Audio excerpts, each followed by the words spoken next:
You are listening to Perplexity.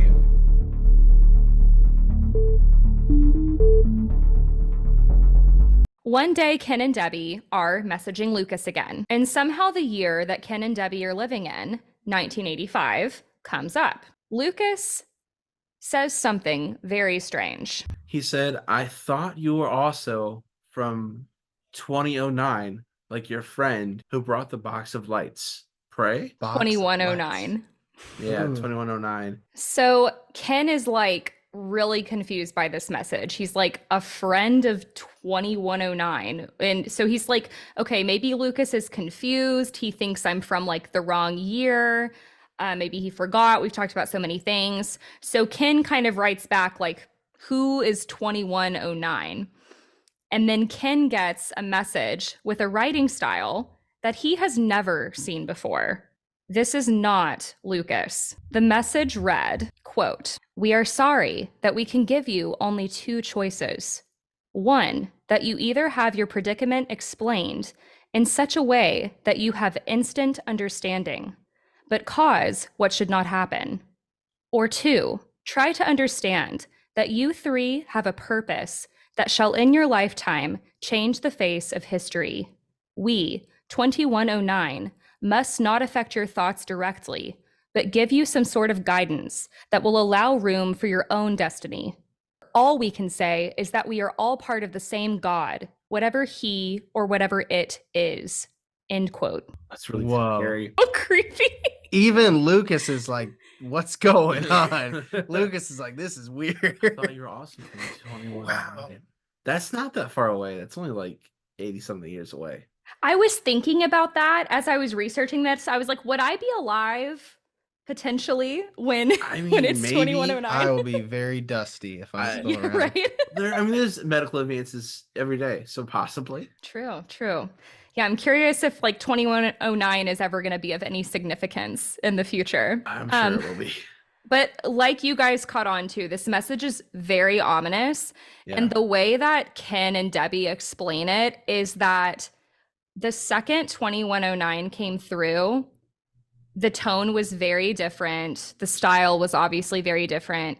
And it seemed like they were trying to control the conversation, like take over and be like, hold on, this is what you need to do. And like almost kind of controlling what was going to be said. Wow.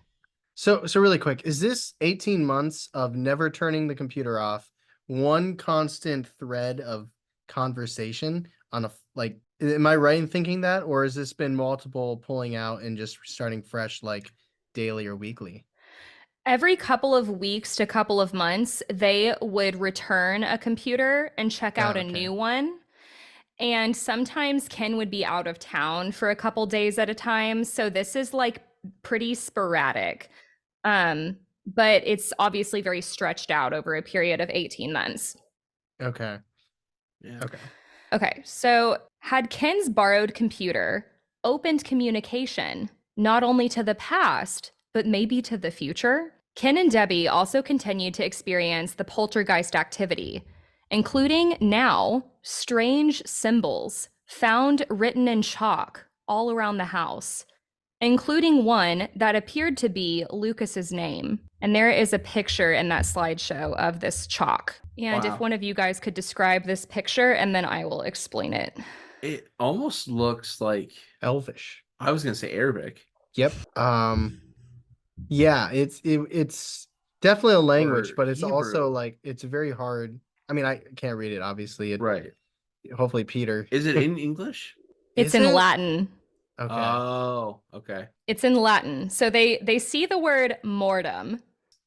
And this just randomly appeared? According to them, yes. At this point, when this message appears, we'll talk about this more later, but there's like a third-party investigation team that is starting to come to the house when this message appears. So they're like trying to keep it undisturbed and like walk around it, and they're like waiting for the team to come back out. And then meanwhile, Peter is like transcribing this message, trying to figure out what it means in English. And I don't think, my bad, I don't think I put the translation in my notes, but it basically was talking about like death to them and like threatening them. Oh, God. And so like things are now starting to get like threatening and intense. And it Yeah. seems like this all started like as soon as 2109 came through. Okay.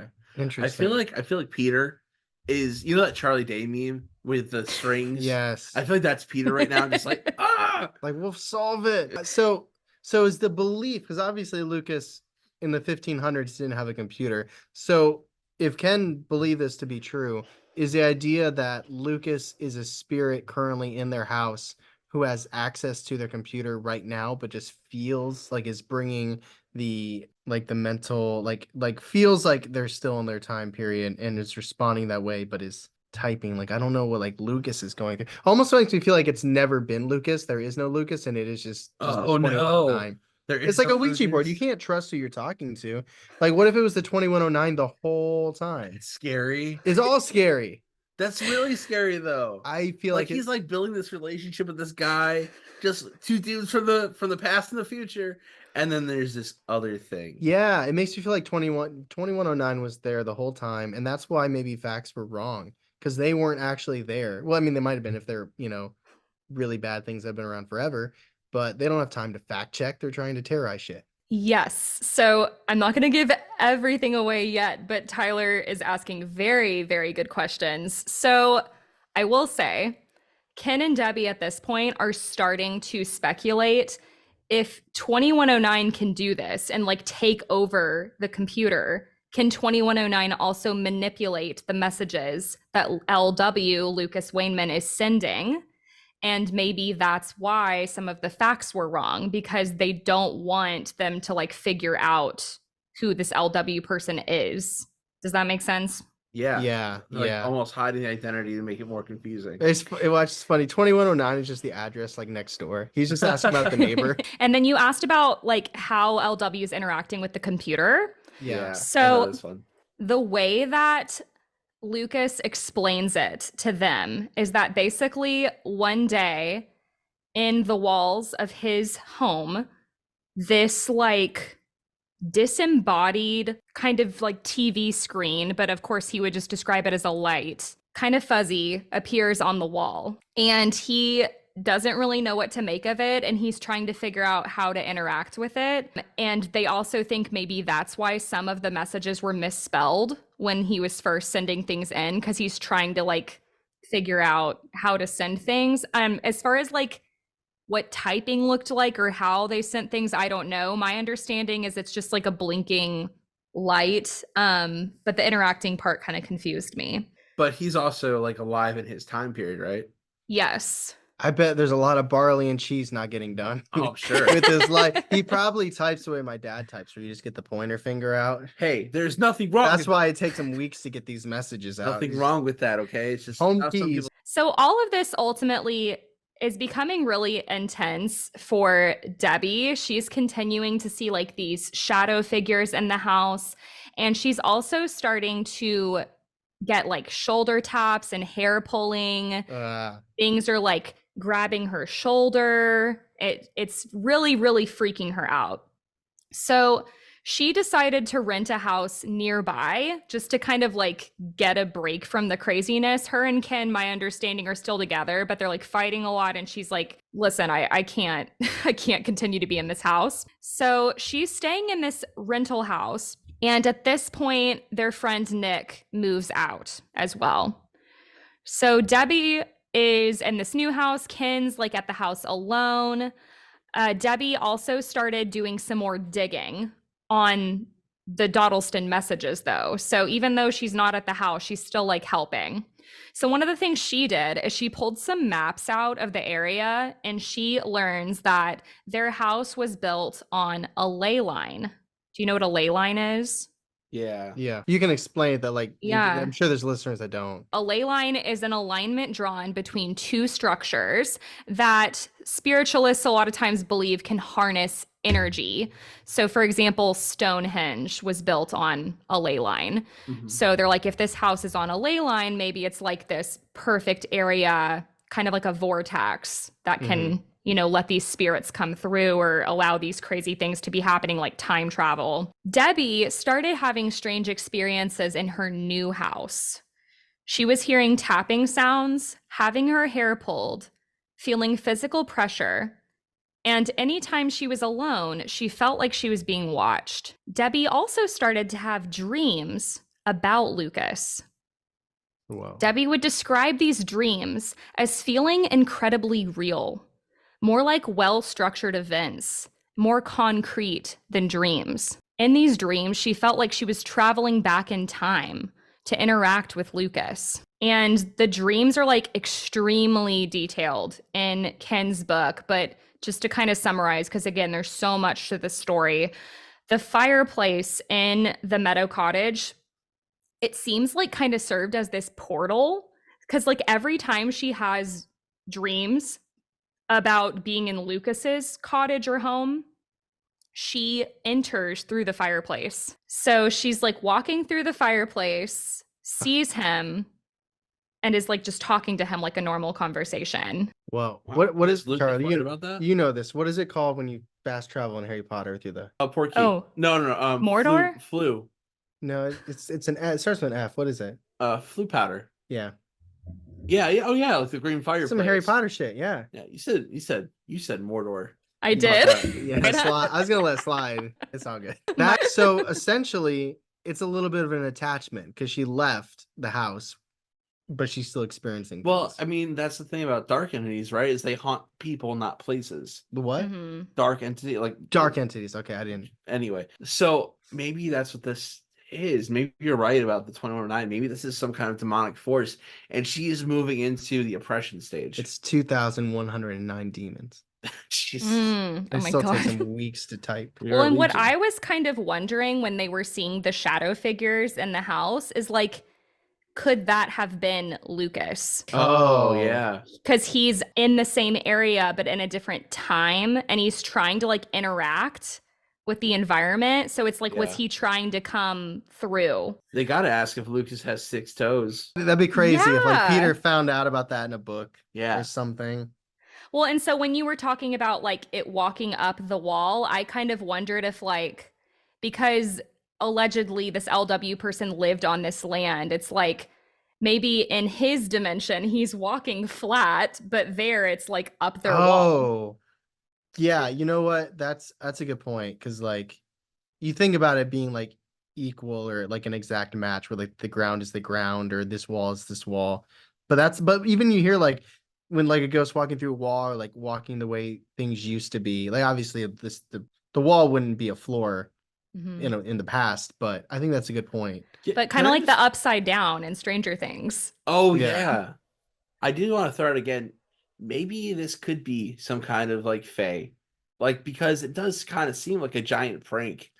And they are known for mischief. I feel like you're trying to like This is the land of the fae. This is where they live. I don't know how many episodes you've listened to, Kadra, but Charlie is a resident Fae I'm believer. just saying. I think feel it like you're makes like sense. I feel like you got to be on point.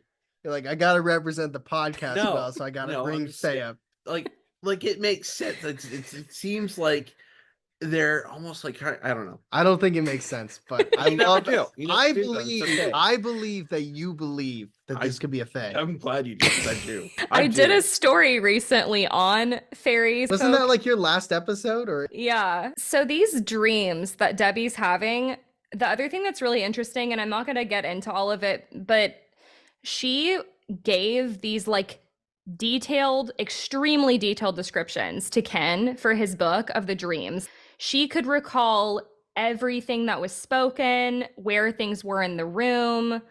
She has like the best memory in the world, or it's way too detailed to where it's almost suspicious, you know? So I was going to ask, have you guys ever had a lucid dream or like been able to remember something so vividly where if you dreamed a person, you could like count the hairs on their head, you know? Because I haven't. I mean, I've never been a lucid dreamer. I hardly dream in general. he just passes out. It's like getting unplugged. I'm an off switch. I just go down. I've lucid dreamed to the point where like if I'm being chased by something, I know like there's a point of awareness where it's like I'm still afraid, but I have that feeling where it's like even if I get caught, it's a dream, so it's not that big of a deal. It's like kind of like a video game, right? Where it's like if your character dies, you're fine, but you don't want them to die. It's like that feeling where it's like there's no urgency to this. I know I'll be okay, but I also don't want it to happen. The only friend that I used to be able to dream of really well, and it won't mean anything to you, but you'll know who I'm talking about, is my friend Ethan. And I feel like he could make me laugh in my dream with his humor, but I know it's just me. But it's just because it's my brain. But I knew his humor really well. I feel like he was probably there. He probably was. But I have had a dream. I had a dream, and I'll make this fast. I had a dream in 2014 that a meteor was going to hit Earth, and I had to cope in my dream that everyone I loved was going to die. And I woke up, and then I went back to bed, and the dream continued. It was almost like confirming that this is true, that this was a real thing.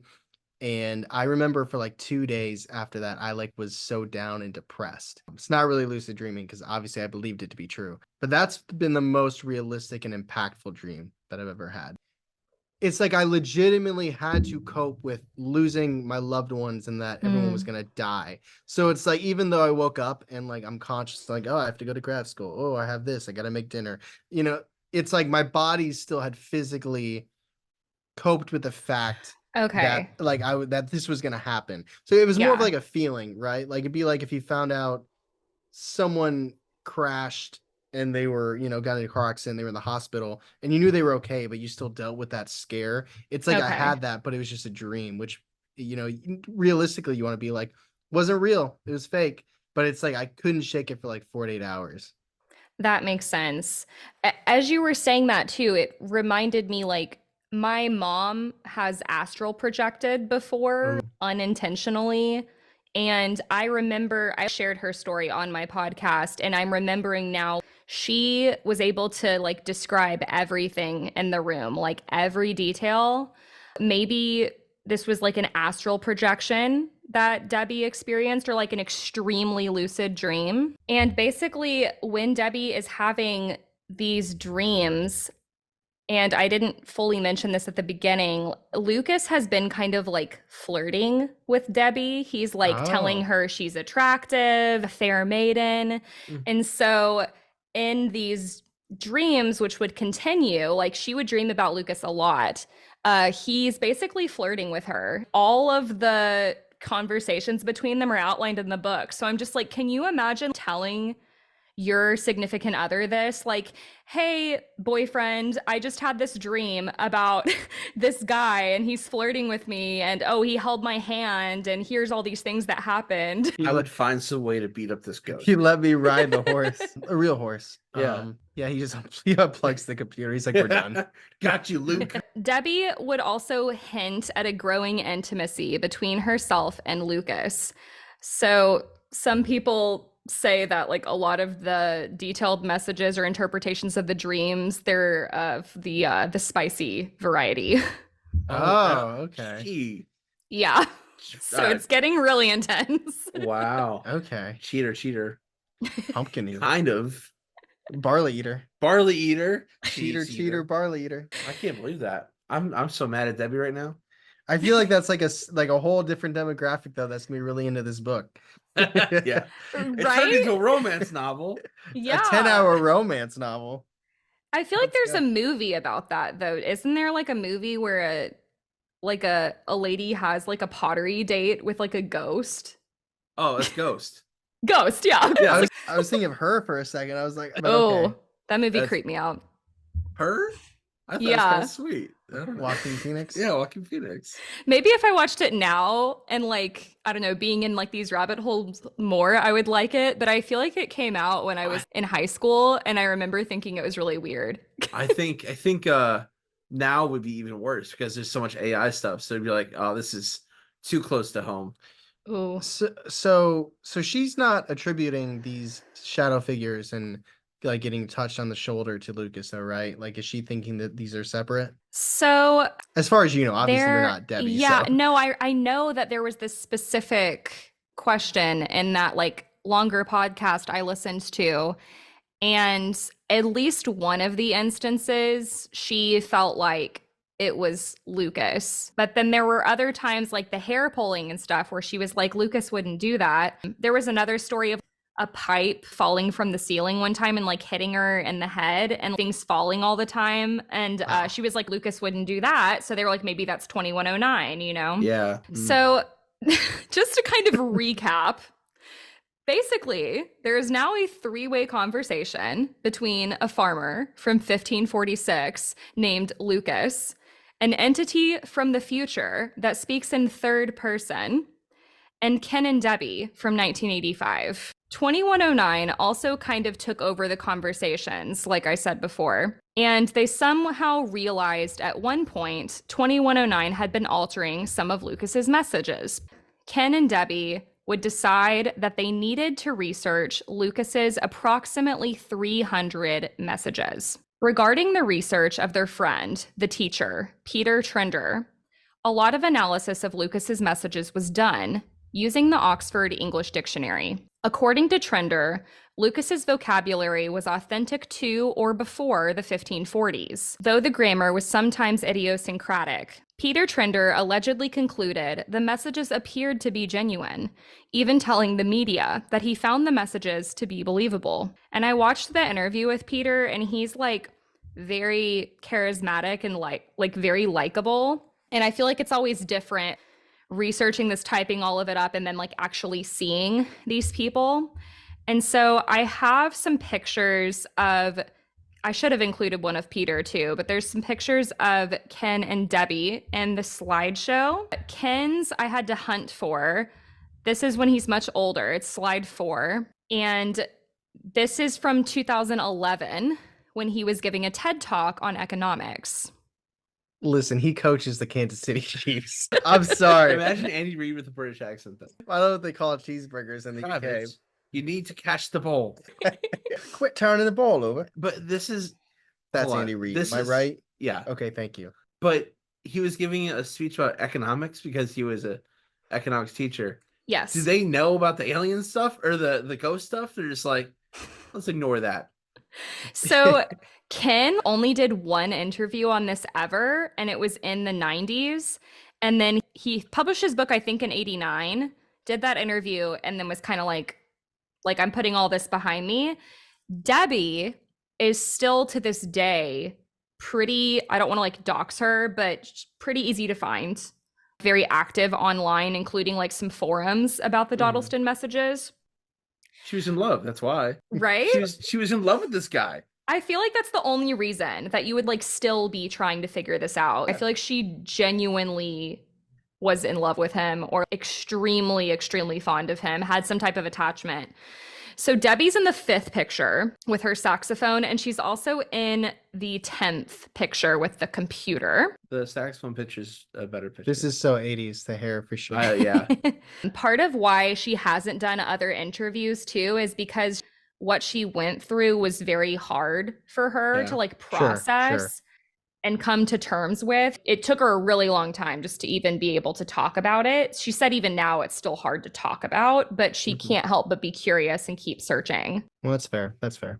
Oh, if y'all want to look at picture 6, because I meant to show you guys that earlier. This is like one picture showing like what sometimes would happen in their house. You know how they said like things would be moved around? Yeah. It looks like they've been robbed. That's crazy. They just came home, their house is like this. This is really interesting to me too, because one of the third-party investigators that we'll talk about more in a second is strongly suspecting that Debbie is behind the hoax. Yeah. And Debbie is 19 and very small. I don't think that she could do this. So for those of you who are listening, there are multiple couches and like large Yeah. pieces of furniture. They're nearly touching the ceiling. Yeah, she'd like have to like get underneath it and just like do a power lift and get those on Yeah. top of each other. What if it is Debbie, but when Ken's not around, she's like possessed by the 2109? Oh my So she's god. the one Oh. actually physically typing it, Oh and she's the god. one moving things, but it's not her. I thought you were gonna say, what if it is Debbie, but she's like doing whey powder? She's whey protein. Yeah, She's hitting the gym when he's not around. but I like your idea better. I don't know if That's that so idea's scary. better. Yeah. Yeah, because it also would make sense then why she'd be having sensations. She's okay, doing both though. When she leaves and she's experiencing stuff, is Ken still experiencing stuff? I wonder. I don't know. That's a good question though. Mm. Mm. He's like, it's like quiet for a week. He's like, yeah, you can stay out there. Well, and at one point, I know Ken suspected Debbie too. They were all getting super paranoid of each other. The 11th photo is an illustration of Lucas's cottage based on Debbie's recollection of her dream and Lucas sitting there. Until So there. I will put all of these photos on the Instagram page. Okay, so eventually, Ken and Debbie had decided they were going to get, that independent researcher involved, this third party. It's the Society for Psychical Research. Have you Oh, heard of them? Yeah. Didn't No. they have the one guy that did the info poltergeist church? Is that his name? Ooh, let me Was it see. Tim? It's such a common name. I don't know. I know they've done some pretty well-known cases, and I'm blanking on what it was right now, but I know that they've done research on at least one other story that I've done. Mhm. This would be a really good poll for you, Charlie, if you called this I out. can't remember the name. Like 15 bonus points and use it however you want. I think he did do it. I think he did. Yeah, the Enfield Poltergeist was Yes. done by Nice them. job. What's his name though? I can't remember his name. They also did the Borley Rectory case, Oh, which is yeah. apparently pretty famous too. Yeah. So they come, and members John Bucknell, Dave Welch, and Nick Sowerby Johnson would conduct an investigation. So they decided that what they're going to do is they are going to make sure that Ken and Debbie are out of the house the whole time that they're interacting with the BBC computer. So they posed 10 questions to 2109. I don't know why they specifically wanted to talk to 2109, but they asked 2109 10 questions, and Ken and Debbie were not allowed to know the questions beforehand. A few days later, they would get a reply. So it took a while. And the reply would read, David, John, David, you interfere with communication. Next time you decide to perform your little experiment, you must be clear from here. We suggest you try someone else to sit with Debbie. Yes, we are what you would call a tachyon universe, but your understanding is incorrect. We ask nothing more of you than to carry on as you would prefer. We will have John present if given choice, or you may bring another friend as mentioned. No, it is no concern to us that this is not proved. We will give you a plotting of a star next time. We move at a speed so that we cover every point in your time and universe. We have no form. We feed of a heat energy that you will not have heard of. 2109, end quote. It's so creepy. And Yeah. so I don't know what questions they asked, but what they say is that 2109 didn't answer any of their questions. However, they kind of picked up or hinted at all 10 questions in the right order. Does that make Oh. sense? See, I was Yeah. curious when it says it feeds on a heat energy or That- whatever. Yeah. I'm like, what did these guys ask this thing like to prompt that? Like, that's what freaks me Maybe out. they asked, like, what are you getting out of this? Well, and then they bring up this Yeah. term tachyon universe, which I had to look Yes. up. Yeah.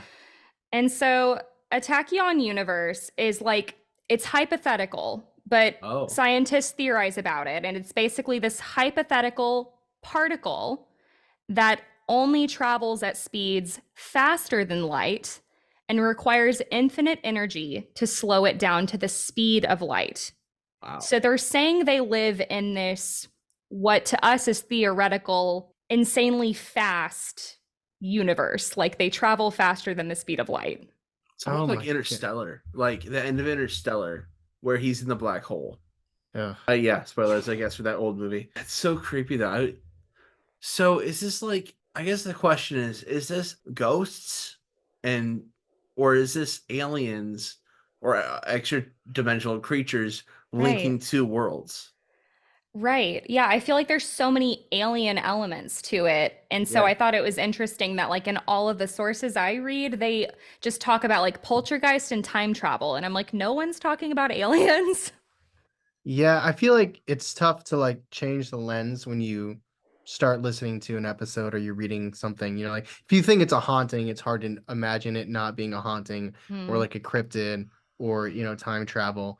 But like I was not imagining this being aliens at all, even though you kind of hinted at that earlier, because it's just like the shadow figures and like the dreams and everything. Mhm. So for those 3 days, that it took to respond. Ken and Debbie were still not allowed in the house those 3 days, right? Yes, that's correct. So it has to be something then, unless the researchers are like, we need to, we're gonna add to the hoax, right? Like we're gonna Right. Which imagine does not seem like the goal. imagine it was Debbie the whole time, and then these researchers are like, we got this message. She's like, what? That's why she can't talk about it. She didn't realize it was real. But I mean, it has to be something then, like, right? Doesn't this kind of blow the hoax? It kind of blows it being Debbie out of the water too. Yeah. I would assume. Well, and like I know that they had to be away the whole time, but I don't know where they put them because there's this thing that so they talk about the SPR is still very skeptical of Ken and Debbie. They still think that it could be a hoax, and they say like most of the things we investigate are hoaxes.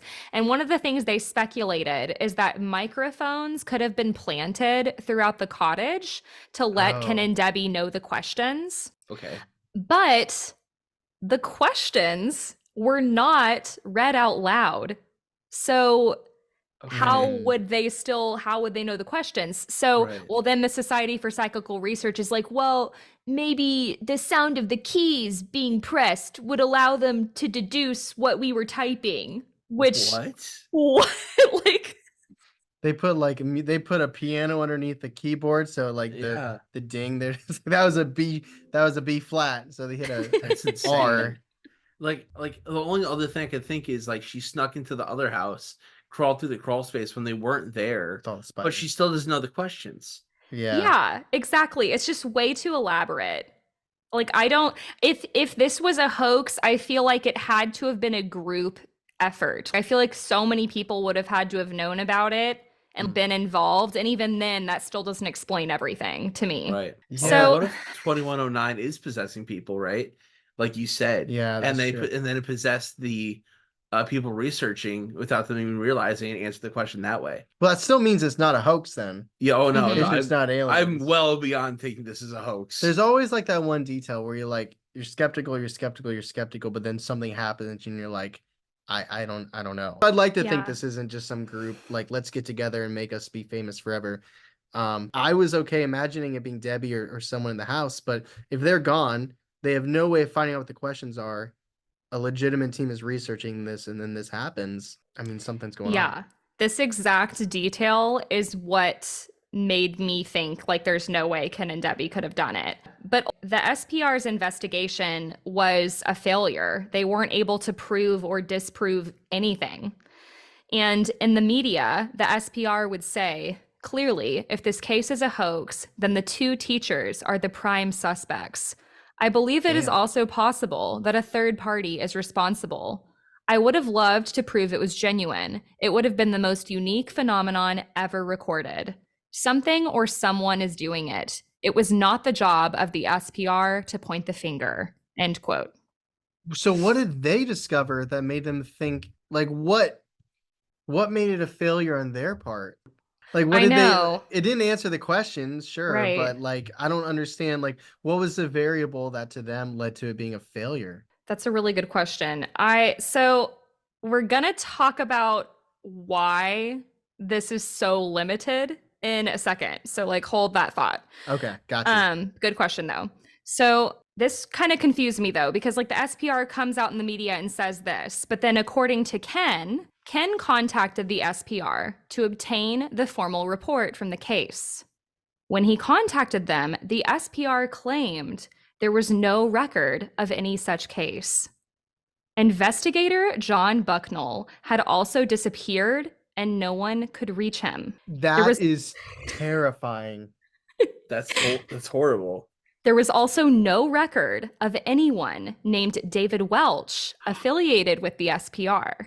Oh my god. So who are was we in in their that- house? Are we in Men in Black territory now? Right? Oh my goodness. Okay. I understand why Ken doesn't want to talk about this anymore. Yeah, oh my god, yeah. Oh my goodness. Or why Debbie wasn't talking about it. Okay. I did not suspect that. Did you suspect that No. twist? I didn't know. It's because you didn't dig deep enough. I there. didn't. I didn't look into it. Oh my goodness. I like had a physical reaction to that. As I was reading it, I got chills, even though I knew what was gonna happen. Like, it's just so crazy. I didn't have a physical reaction, but like I feel like I didn't believe it when he said it. Like I was like, that doesn't make sense. Yeah, I'm gonna have to make a clip of that just for like Tyler's face, like his reaction, if nothing else, because that was so good. So, well, it's like, okay, so this is the 80s, so it's not like fill out a contact form on our website, so to reach out to these people. So I wonder how Ken went about trying to. What if it was 2109 who like intercepted the phone call or whatever? Oh, they're just all in technology, man, flying Oh my around. God. So I mean, that's such a very small detail, but I do wonder how Ken No. reached out Small? to them. No, That's I a mean, good like, question. not small detail in that it's like I don't where would you find that online is what I mean. That's It's what I love about this story. Ever since I started researching it, I can't stop thinking about it. Like, there's just so many different questions. Oh, it could have been this. It could have been this. Oh, what about this? It's crazy. So there's a formal press announcement to the media that it was a failure made by this organization, but the organization The organization didn't work. claims they have no record of it, but then in the media, they later came out and this was their quote in response to it. Huh. Maybe it scared them. They're just like, yeah, no, it didn't work. the fact that people aren't real and so there was a legitimate person though that disappeared that was there. John Bucknell, who Yeah. did work for the Society for Psychical Research, had disappeared and no one could reach him. Oh, they got him. So I wonder if he got tricked with the other two that didn't actually exist. Yeah. They were just Or someone interns. was pretending to be him, like it wasn't actually John Bucknell. Oh, it never was him. They took his place. Right. He just went by And- that name. Oh, Yeah. That's why your website about pages, you need he photos. got abducted and he never came back. That's, oh my goodness, this is so creepy. Isn't it so creepy? Oh, Okay. You think it's crazy now. this is a wild story. It's Like, so wild. It's kind of like, and you like video games. It's like when you're on like Mhm. chapter 12 of a video game and you realize you're still playing the same game, but so much has happened. And when you think about like the quest or the sub objectives you had in like chapter 2, and you're like, that doesn't even feel like this game anymore. Like Right. that feels like decades ago. Like this is wild. It's so crazy. And to think like this all happened in the span of 18 months. If you think about it that way, it's really not that long of an amount of time to like have this many things happen to me. Yeah. In the grand Yeah. scheme, no, 18 months Yeah. is nothing. Okay. So again, the timeline isn't super clear on this, but at some point, Ken and Debbie get another message. This time, it is not from Lucas Wayneman, and it is not from 2109. It's from someone new. So we're bringing a third person into this. This person claimed to be a friend of Lucas's. The friend went by John and claimed that Lucas was in trouble with the authorities. He had been accused of witchcraft and was being imprisoned. This friend also said that Lucas's real name was Thomas Harden. So Lucas Wayneman is no longer Lucas, according to this person, John. And Thomas Harden was a real person. Research into the messages and further studies would later suggest that this could have been Thomas Harden. Thomas Harden was a vicar in his past life. He was a real resident of Gloucestershire in the 1550s, which was this area. They also got a message from losing count here, a fourth person who went by Thomas Falshurst. Falshurst was the sheriff, again, in this same time period. So we have John, Lucas / Thomas, and then another Thomas, who's the sheriff, all from 16th century. Wow. So I will call the sheriff Falshurst just to decrease confusion. Okay, So cool. Falshurst was the sheriff who was prosecuting Lucas / Thomas for witchcraft. And it's really funny too, because basically when John and Falshurst are trying to send messages through this computer. You can tell they're like, what do we do? How does this work? They're making all these mistakes, and the messages were really weird.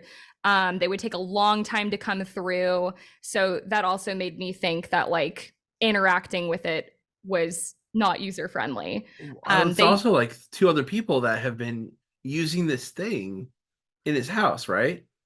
Yeah, this so the only way that they could access it in this dimension was in Lucas slash Thomas's house. Mm.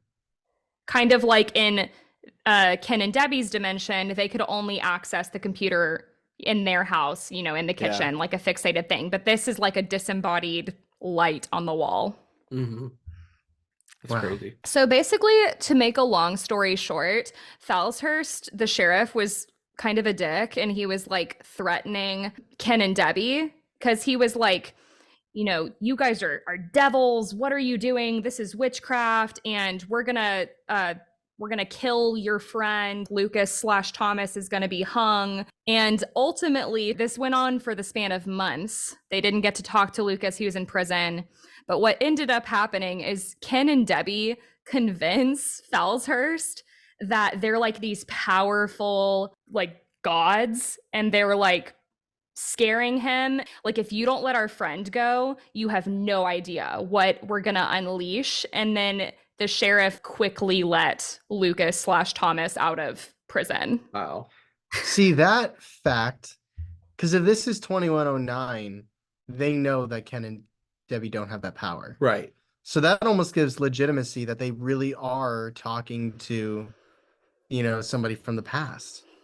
Well, and it's interesting too, because it does seem that way to me also for the reason that like as soon as this John friend came through and was like, hey, his real name is Thomas Wayneman, 2109 sends a very upset message. They are pissed that they have found out Lucas's real name.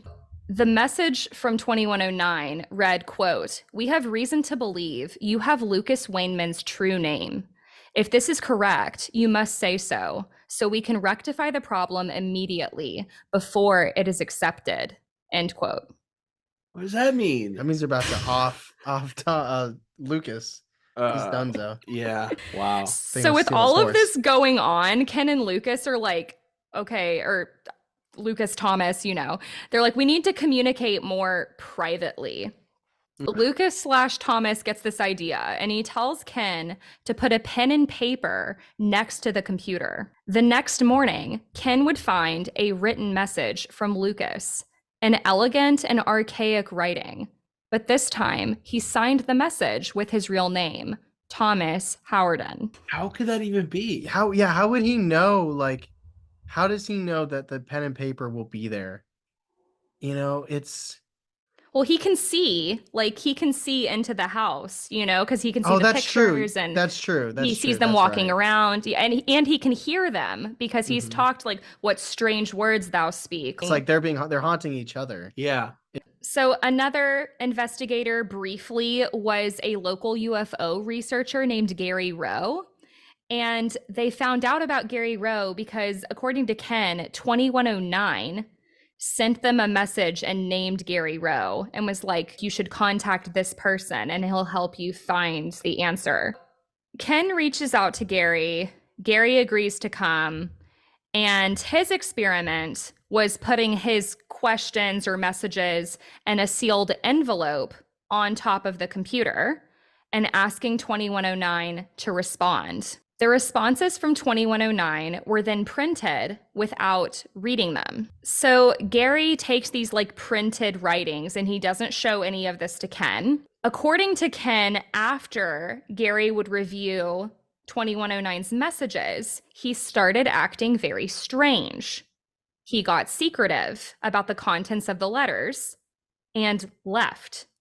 What? Nothing would come of this investigation, and they would never hear from Gary again. What? This sounds to me it sounds like 2109 used Ken and Debbie to get a message to Gary. It's like he's a ufologist. Whatever he was doing in his time 2109 must not have liked it, didn't have a way of communicating with him, and this was the You don't think 2109. 2109 would have had some way to communicate with this guy, though? Maybe he couldn't afford a computer. He can't get that BBC computer. Oh, you Yeah, mean Gary computers can't. at this Gary, point Gary. computers were not commonplace in homes at Yeah. all at this point. I'm saying 2109 is omniscient, can see everything, has no way of communicating that to Gary. Okay. So are using Ken and Debbie as a way to get what he wanted to say. Oh, man. To That's Gary. so scary. It must have been threats. Just threats. I love it. Oh, my God. But it's interesting too, because so you know how the Society for Psychical Research got really weird, but then they like released stuff in the media about it. Yeah. Gary Rowe kind of did the same thing. He stops contacting Ken, but then publicly he would say that he found the story to be true and credible. He Wow. like talked What? about it. Yeah. Such a weird disconnect. I wonder what this like the other society says about it now. Like if they think Ken and Debbie are just full of it, but like, man, imagine being Gary and like someone reaches out to you and is like, "Hey, we have this really paranormal thing going on with this computer, and they specifically asked for you." Mhm. Like that would be. Imagine that happened to you. Well, I mean, first off, like, why? That doesn't make any sense. Well, but would you go investigate? Yeah, if it's my calling, if I'm called. It's my call. Put me in, coach. Come crazy. It's so insane. So on March 21st, 1985, Ken and Debbie would receive their final message from Lucas/Thomas.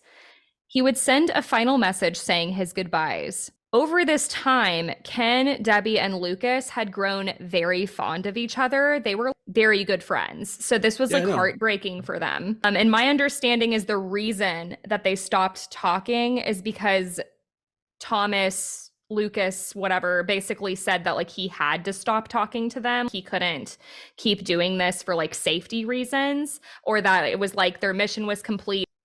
Thomas also said that he was writing a book about this whole experience. He was studying at Oxford. He was going to try to get this book into Oxford. And so he tells Ken and Debbie to look for this book. And what is interesting is in one of the weird, crazy dreams that Debbie had, she remembered that there was this time where Lucas Thomas is hanging out talking with her, and he picks up this book, and it had 2 snakes on it. And he's like, "This is one of my most favorite books." And he's like, "I just want you to hold it." And so she holds it and looks at it and remembers what it looks like. And then he takes it back. And so Debbie wonders if this is the book that he was working on. This book has never been found. And that's Okay. part of what Debbie is still looking for. And there's tons of internet sleuths online who are also like in these forums and looking for it. Oh man. I mean, how many books in the Oxford Library are from 16 or 15, whatever? Probably a bunch. Yeah. I have I'd no be like, idea. is Lucas calling me and Ken snakes? What? No, calling them snakes? I don't Yeah, think there's so. 2 snakes on the cover. I don't think it's a little message offensive. to him. I think he just likes that book, whether it be about like snakes or, you know. But I think the idea is that's the book he wrote about their experience. Right? That's the insinuation, isn't it? Yeah, Maybe. it's like a book I don't know. about his whole experience talking to Ken and Debbie and like what Yeah, it they're meant the to 2 him. snakes. Maybe it's just decorative art. I don't know. I man. think they're the 2 snakes. That would be amazing to find it. I feel like, but also like in this day and age, if someone TikToked finding it, it would be like we're past the stage. Everything is so highly questioned right now because it's so easy to fake things that even if it was a real book and someone found it, immediately people would just assume it was fake, which is Right. a bummer. But also it is what it is. Not long after this, 2109 would also sign off, like sending a final message. And they never received any messages or contact again from any of these people. So since the Dodleston Messages, there has been a lot of research and of course theories regarding research. Recently in either 2022 or 2023, there was an investigation done by this guy named Nick Points. And Points has a master's degree in early modern history from the University of London, where he studies 16th and 17th century writing. According to Points, Lucas/Thomas's messages were written in archaic English with old-fashioned spellings and vocabulary and dialect from the time and region he claimed to be from. Like, he thought this was genuine and would be very hard to fake. We'll talk more about some of the other research in a second because it pertains to a theory, but we're gonna get into theories in a second. But any other thoughts before we get into theories? It's just a roller coaster. It's just a wild ride.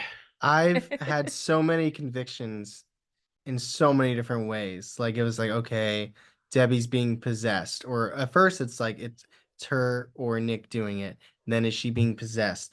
And then it's 2109 the entire time, and then it's aliens, and then no, actually, maybe Thomas/Lucas was a real person, and this was just like a ley line. And then the a unique. investigators are gone. The investigators being gone, I don't even know what to make of that. Like, I just can't.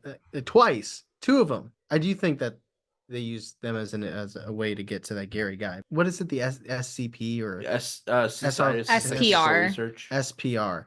I wonder what, like, current members, when they get asked about this, if they get asked about this, or like those that are familiar with this story, like if they think it wasn't real, or like I just would love to know what their thoughts are. I mean, people were representing them that they said never existed, and they lost someone from that group permanently. I mean, that's scary. It's really scary.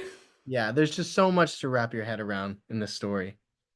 Well, and so I don't know how true this is, and I really do need to look at this more. But again, it's such a big story. Some of the sources I read said that the guy from the SPR that like disappeared resurfaced a few years later.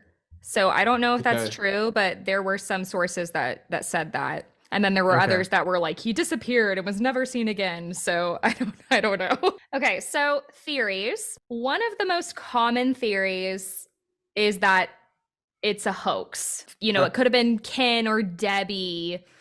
They were both teachers. Or maybe it was the work of their friend Nick, and she continued to come in. After all, like, this all started when she started writing and got the computer. She wanted to write these performance sketches. You know, it just seems to start with her. The concept of this being a hoax is one of the most popular theories.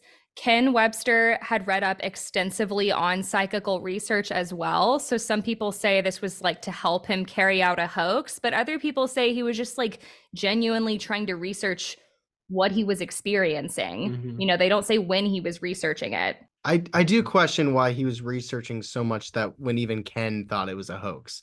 Like, it seemed like more of his energy should have been spent trying to catch whoever was doing it than being at the library.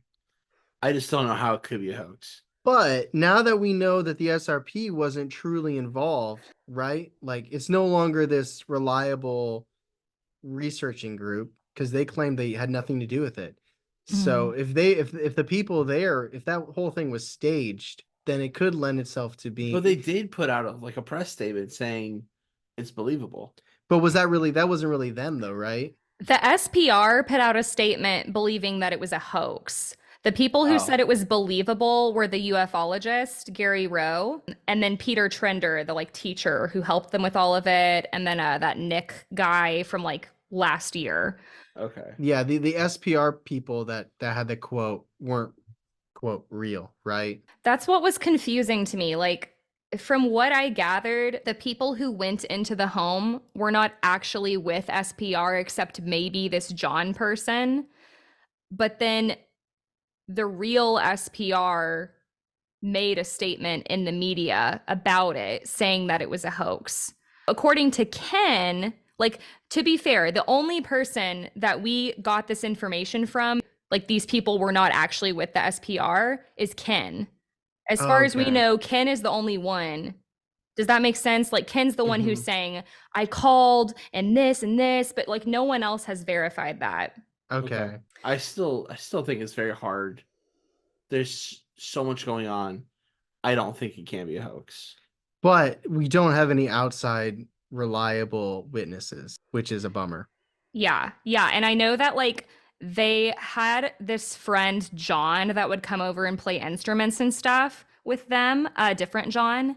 and he lived with them for a while. I don't know the timeline, but he lived with them and said that while he was living there, he did not experience anything seemingly paranormal. So make of that what you will. But It's just Jonathan Well, Tom. why are we Jeez. why are we discrediting Gary? Well, because he disappeared. All right. I don't know. He's not around. I can't ask him. I'm It's not not to discrediting discredit it. Gary. I just feel like I need more information. Like, and I understand that there could be a potential reason why he's not saying anything, for Yeah. safety or something. But it's like, what questions did you ask and what did they say? I genuinely need to know. It was Ken and Debbie that were like, hey, we have your children at gunpoint. You're going to act like some spooky shit went down. Yeah. We need you. SRP didn't help us out. So we need you for this story, and your kids will be safe. But also, like, the language is so on point to the period. It's because Ken was researching instead of trying to figure out who was typing on his computer. I don't think so. I don't think that's it. Some people theorize that if Ken Webster would have received a more positive response from outside investigators, that we may have heard more about his experiences or other experiences. It is probable that the investigators' response led him to ultimately kill the project. Like, he may have tried to dig more and more and make this go on longer. Ken also would later write his book, A Vertical Plane, on his experience. So some people say he orchestrated this hoax to help get publicity for his book and make a profit.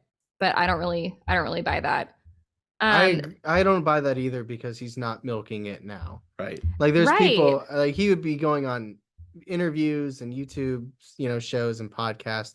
But it seems like, unless he just got bored with it, or it's like it wasn't, or maybe he's afraid of saying something incorrectly now that he's gotten older, that's something that would Mm. contradict. Yeah. He decided to coach the Kansas City Chiefs. Yes, I forgot. That's Yeah. his doppelganger. For real. The The 12th slide is a picture of the book. Also, if you guys want to look at it, I love the cover. Is that supposed to be Lucas/Thomas in the think middle? so. I was gonna say, who yeah. is that man? Oh my goodness. That's the face he was looking at Debbie with. He looks like the Wicked Witch of the West to me. Yes. Yeah. But he's like With the up, for ruffle. those of you listening, he's like up in the sky and he's got a green face. It's like an old English looking man with a mustache and goatee. And then he has that, what are those called? The neck lace The things. ruffle thing. Yeah. Just picture Shakespeare. You know what we're talking about. Yeah. Yeah. And he's like in the sky floating above the cottage. With like the beams of light coming down. That's his cheese making attire. This is not anything with what we're talking about right now. Do you ever find yourself, do you think you would ever go look for this book? I want to read this book. No, sorry, not Vertical Plane. The Two Oh, Snake oh. book. There's people that go like to the Pacific Northwest to like search for Bigfoot, right? Like, it's like the idea that probably you won't find anything, but it's the fun of like a hunt. Yeah. It's like there is a little bit of a thrill to try and find this snake book. It's gotta be like National Treasure. Like, they know where the book is. They just haven't said anything. But so you have to like sneak around with like guns and like Sean Guns. Bean's after it too. I just have the mindset that somebody else would have already looked probably everywhere that I would look. Yeah. That's when you don't find anything. Where's your dustiest section? Okay, so I wanted to save this for when we talked about the hoax and kind of get y'all's thoughts. So Dr. Laura Wright of Cambridge also analyzed the Dodleston Messages. And Wright pointed out that the verb structure of Lucas's statements was odd and not accurate to how people would have spoken in that time period. So this is like one of those things where there's like multiple professionals who have all these different opinions. So she's on the other side. And she was also asked whether or not it could be a hoax. And she replied, quote, "If it's meant to look like early modern English writing, it doesn't even look close," end quote. Wright also did some analysis with hard data, analyzing the numbers of the incidence of adjectives in front of nouns, and found an almost identical frequency between Lucas's messages and Ken Webster's descriptive passages in his book, 26% and 26.6% respectively. Whereas the frequency of a sample of other writing from the period that Ken Webster was writing was 32 to 35%. This could That is allude. wild. Sorry. No, you're good.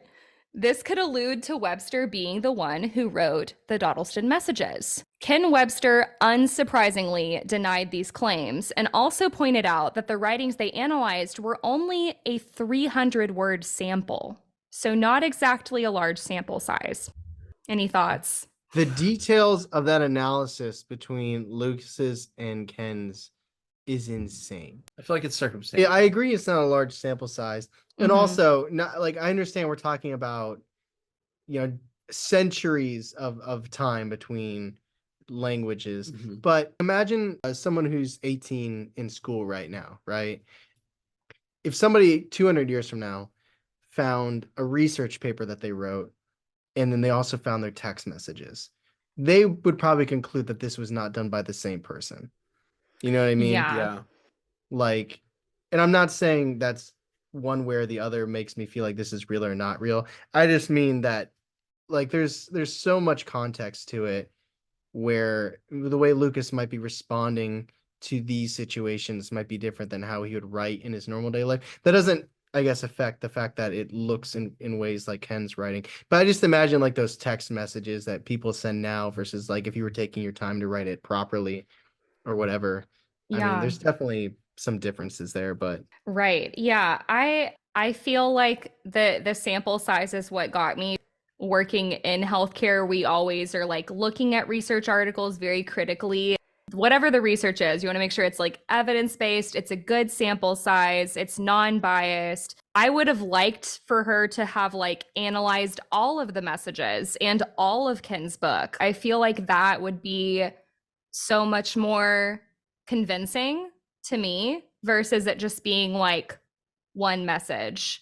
I know it's from different time periods and not saying that she doesn't know what she's talking about, like she's an expert, but that's what is bothering me about her theory. that's fair. That's Yeah. a fair concern. So there's also the theory of like a neighbor or someone breaking in and messing with them, but this would be pretty far-fetched, and there allegedly was never any evidence of a break-in. I feel like it had to be someone they trusted that had easy access to the home, because sometimes these things would happen while they were sleeping or like in the next room, they would get these messages. Like they were that close, you know? Yeah. There's also a hacker theory. Maybe they had access to technology that we don't know about from that time period. You know how like there's those theories about like, okay, government had access to this technology that we don't know about. Maybe Sure. somebody hacked the computer. Maybe it was a government experiment and they were trying to see what was happening. Like we had all those scandals and things going on back then where it was like, let's just test this and see how people react and respond. Yeah. I don't know how that could be. If it's a closed circuit, I don't know how that could be. Yeah.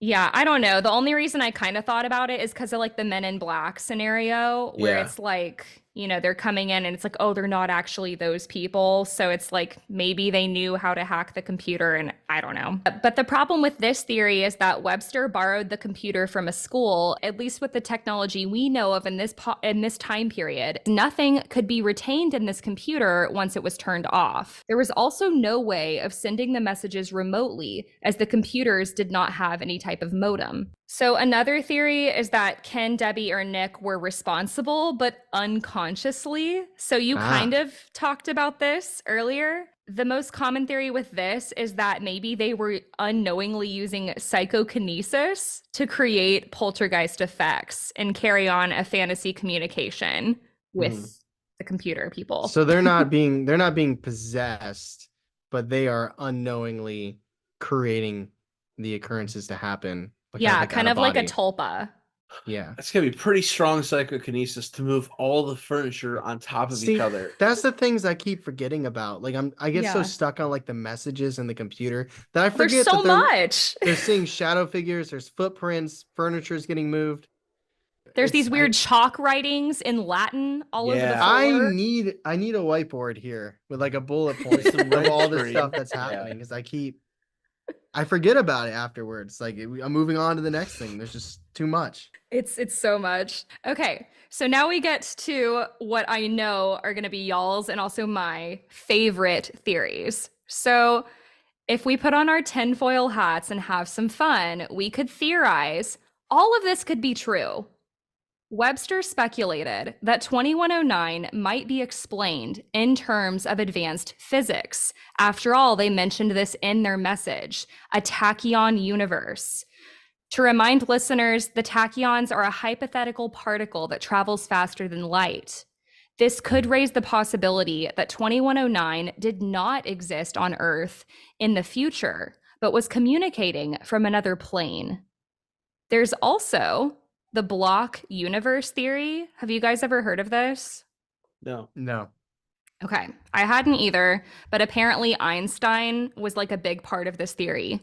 So the block universe theory basically states that the past, the present, and the future are all happening simultaneously. So your birth, your life, your death, they're all happening across the universe simultaneously. We just in our human consciousness haven't experienced it like in our minds yet. Okay. Okay, I've heard that idea before. So if this scientific theory is even possible, it could certainly make the concept of time travel more realistic. But if this could happen on an old-fashioned BBC Micro 1980s computer, my question is, why has this not happened more frequently on more advanced computers? Like, I know we've had some hauntings with technology and stuff, but it seems like there's never been something this elaborate happen ever again. You know, Right. It seems to just be this one isolated event. I guess if it was created by 2109, though, it's like the moon landing. Like, well, the United States was there, so why would they go back? Even though I think they're planning on going back. So maybe it's like 2109 already did it. Why do they need to communicate again if they've already done it? I guess. Yeah, that's true. Maybe it just wasn't worth the effort. Probably not. It was 18 months. He's like, this sucked. This was not worth it. Yeah, maybe just didn't get out what they wanted to get out of it, and they're like, it's not worth it. And we Let's don't not even do it really again. we don't even really know what they wanted to get out of it, do we? 2109. Did they say their purpose? So they wouldn't clearly say it, but they basically said that Ken, Debbie, they were part of this grander plan or this experiment. 2109 could tell them that, but they couldn't interfere and tell them what it was for or that it would ruin the experiment. That sounds like the government in the 80s. I know. And I've done a lot of like government conspiracy episodes, like of course like MK Ultra, but like Project Blue Book and the Gateway Process and Project Stargate. I find things like that so fascinating. And the more I've researched things like that, I don't find the government theory to be far-fetched. Mm-hmm. Okay, so last theory, I wanted to throw out like the paranormal. I'm kind of like combining the UFO and paranormal theories. Sure. But I mean, there's so many elements, the shadows, the hair pulling, the strange dreams, footsteps, tapping. A lot of this is classic poltergeist activity. I also didn't know that like one of the most common signs of a poltergeist is your objects being stacked. Like the stacking and the pyramids are specifically a classic sign of a poltergeist. And then like the six-toed footprints and the verbiage of the 2109 messages also made me like think of aliens. Yeah. Really quick, Charlie. Yeah. One of your poltergeists, I feel like it was Thornton Heath, could be wrong. Wasn't there a handprint on a window that had six fingers? 6 fingers. Yeah. Had 6 fingers in the handprint. Yeah. When poltergeist. I was like researching this, I was trying to Google anything that has 6 toes, and that's when I came across, I can't remember the name of it anymore, but just like when a human is born with 6 toes too. And then I found like a few cryptids that have 6 toes, and yeah, it's very interesting just kind of like deducing what it could be. Okay, so in 1989, Ken published his book, The Vertical Plane, recounting his experience. And I would encourage my listeners to read it if they want to learn more. I definitely want to read it. It has really good reviews.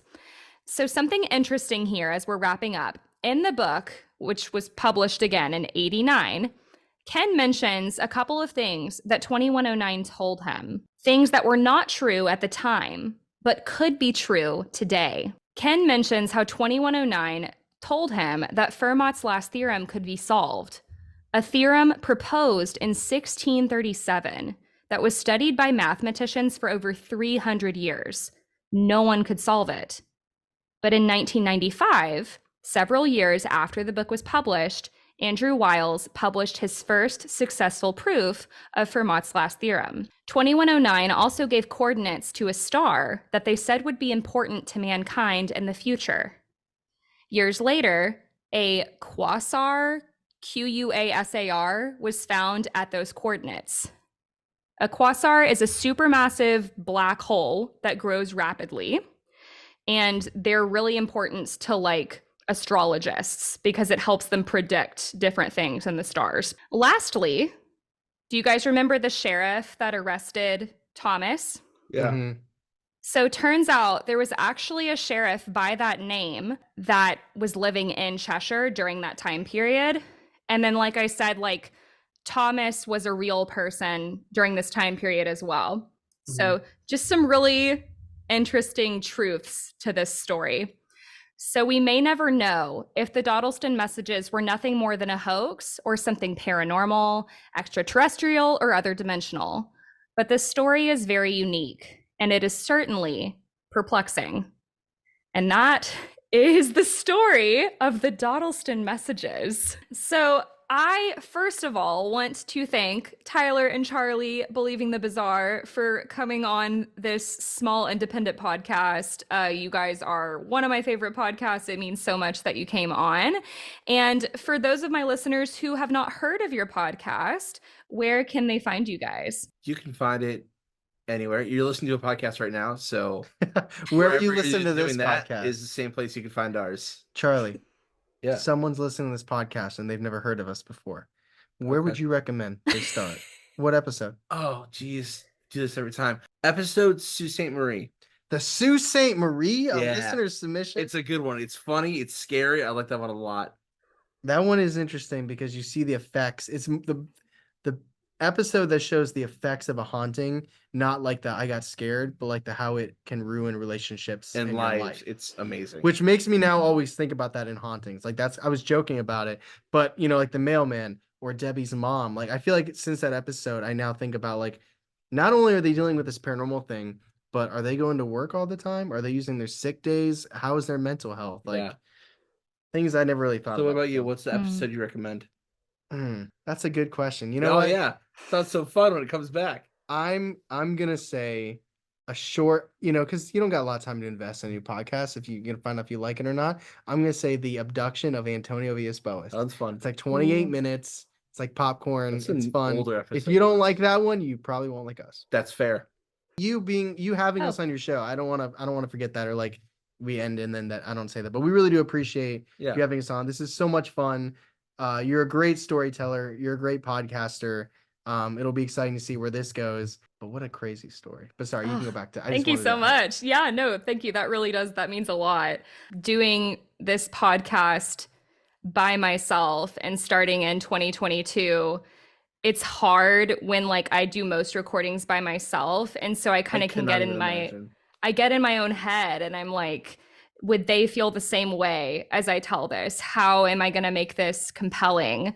So hearing that from like fellow podcasters always means a lot because you guys understand like how hard it is to be a good storyteller and do all the research and everything. So thank you. And if you enjoyed today's episode, if you loved Tyler and Charlie, you can also follow their podcast. You can also leave me a review or subscribe to the YouTube channel if you are watching there. And I will also post all of the pictures that we talked about in today's episode on the Instagram page. So thank you guys so much. You all are amazing. I hope you have a great week and stay safe. And I will talk to you next week. Bye, everyone.